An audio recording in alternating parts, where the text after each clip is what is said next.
All right, I have 10 answers to your questions today in a rapid fire question and answer session. My name is William Gaunitz. I am the founder of Evolution Hair Loss Institute. I'm a certified trichologist who's been practicing for over 22 years, and today I'm answering your questions. And if you've got questions, go ahead and subscribe. Go ahead and actually ask those questions down in the comments to this video. In the next video that I make like this, may be answering your question. So let's get into number one. I used Minoxidil 3 years ago by mistake instead of a hair oil, and now I'm losing more hair. Is it because of the Minoxidil? Yeah, it could be. And Minoxidil is actually a very powerful product that does actually extend the growth cycle. So if you've extended the growth cycle even accidentally for a period of time, could be 2, 3, 4 months, then you end up allowing your hair follicles to get used to the chemical that you're putting on your scalp every day. And when you remove it, your body responds by basically retracting that growth cycle or causing a shed. So it absolutely could be from that. Typically, in a short period of time, it's going to grow back and everything is going to be fine.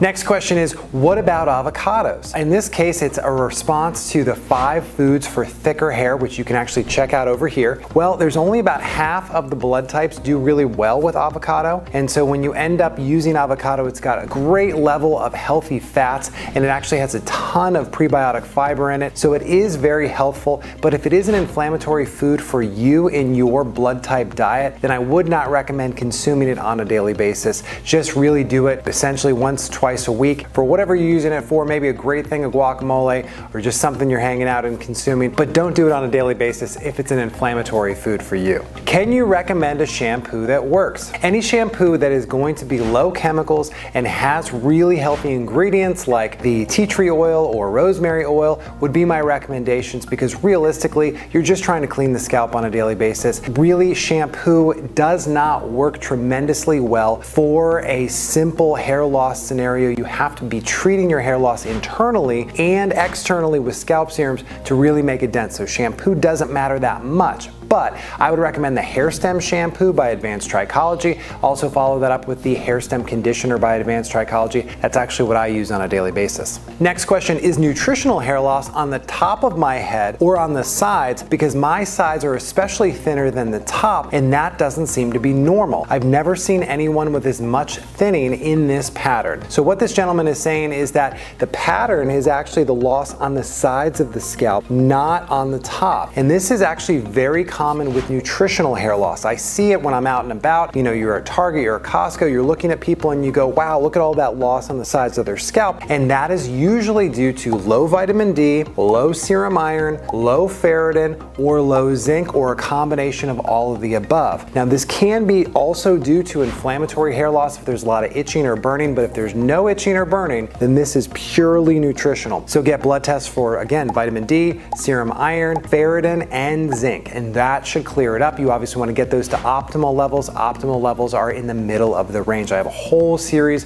of videos on these things, so please go ahead and watch those. Next question, so if I treat my hair loss with Minoxidil, can it be stopped? And the answer is possibly. It really depends on how you respond to Minoxidil. Minoxidil, again, is a phenomenal product. I personally use Minoxidil alongside Follow Growth Hair Growth Serum, but when you use Minoxidil, it is going to stimulate hair regrowth when you have the appropriate amount of nutrition and blood flow to the scalp. And when you do that, it is going to essentially enhance what's going on. So if you are in a really catastrophic negative growth cycle or you're shedding tremendously, you'll end up actually losing a lot more hair. And if you are nutritionally deficient, or essentially if you have something extremely inflammatory going on, it may actually make you worse. So you want to make sure that you kind of go into this sparingly, maybe start with 5% every other day. But if you have basic male or female pattern loss, yes, go ahead and use it. Use Minoxidil 5% daily. It will actually end up encouraging regrowth, but make sure you're handling the DHT, you're handling the nutritional internally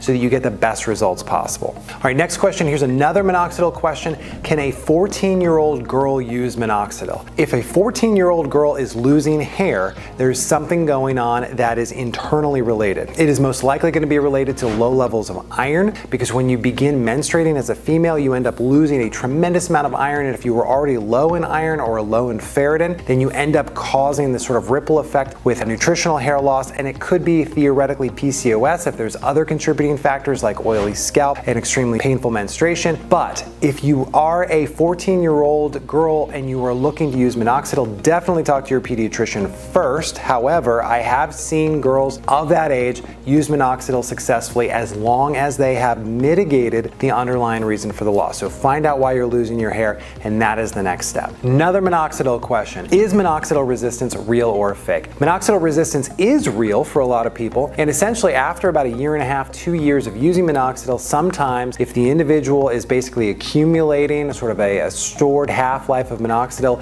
it does not end up being as effective as it once was. So in my opinion, you want to really do your best to clear out your liver, use some milk thistle, use some burdock root, essentially do a little bit of a detox, maybe improve your diet, so go a little bit more plant-based once a month or twice a month, even do intermittent fasting on a weekly basis, whatever it is for you to end up clearing out some of the stored things in your liver, and it's going to work a little bit better for you after all. So definitely be conscious of that, and also mitigate the underlying reasons for loss, because if you don't, minoxidil is not going to work as effectively. Can you use scalp massage daily? Yes, go ahead, scalp massage daily. You can use a gua sha that you can actually just knead your scalp with. I do that on occasion as well as massage my scalp. So go ahead and do those things, and it's definitely going to encourage more blood flow and more circulation to your scalp for a better result. This question is, I'm going to go ahead and get my blood test ordered. I want to get a dihydrotestosterone test. What should I be hoping for as a result for DHT? So in this case, I don't know this individual's age, but realistically, the younger you are, typically the lower your dihydrotestosterone, because